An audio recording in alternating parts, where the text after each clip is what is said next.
কীর্তন হুদাহুদি সন্তানদের নামে মানুষের কাছে বদনাম করেন। আমার পোলাটা নষ্ট হয়ে গেছে, পোলা নষ্ট হয়ে যান, আপনি পোলা নষ্ট করে ফেলেছেন, পোলাকে আপনি নষ্ট করে ফেলেছেন। কিভাবে নষ্ট করছেন আপনি?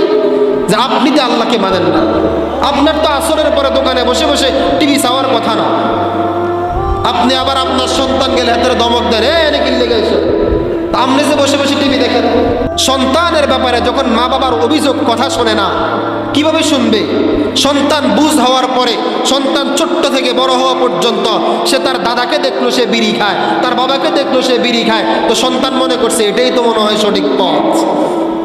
সন্তান তার দাদাকে দেখছে এক ওয়াক্ত নামাজ পড়ে না, বাবাকে দেখছে নামাজ পড়ে না, তো সন্তান মনে করছে এটাই সঠিক পথ, নামাজ পড়তে হবে না, পড়া লাগলে তো আমার আব্বা পড়তো, পড়া লাগলে তো আমার দাদা পড়তো, ওনারাও তো পড়ে না।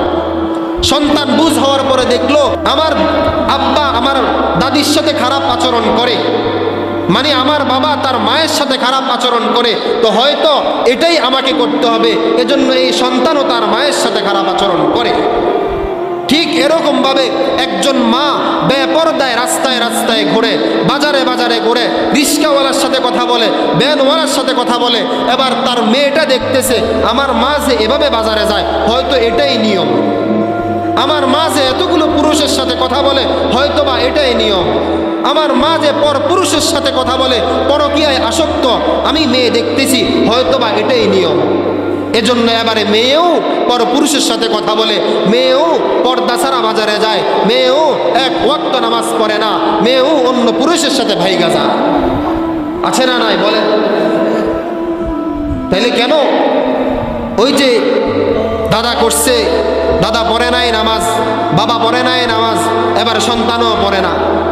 আপনি আমল করেন, আপনি নিয়ম মতো চলেন, আল্লাহ হুকুম মানেন, রসুলের আদর্শ মানেন, তাইলে না আপনার সন্তান মানবে। আপনিই মানেন না তো সন্তান কি মানবে? কীর্তন হুদাহুদি সন্তানদের নামে মানুষের কাছে বদনাম করেন। আমার পোলাটা নষ্ট হয়ে গেছে, পোলা নষ্ট হয়ে যান, আপনি পোলা নষ্ট করে ফেলেছেন, পোলাকে আপনি নষ্ট করে ফেলেছেন। কিভাবে নষ্ট করছেন আপনি? যে আপনি তো আল্লাহকে মানেন না। আপনার তো আসরের পরে দোকানে বসে বসে টিভি চাওয়ার কথা না। আপনি আবার আপনার সন্তান গেলে হাতের দমক দেন, এনে কিনলে গেছে, আপনি যে বসে বসে টিভি দেখেন।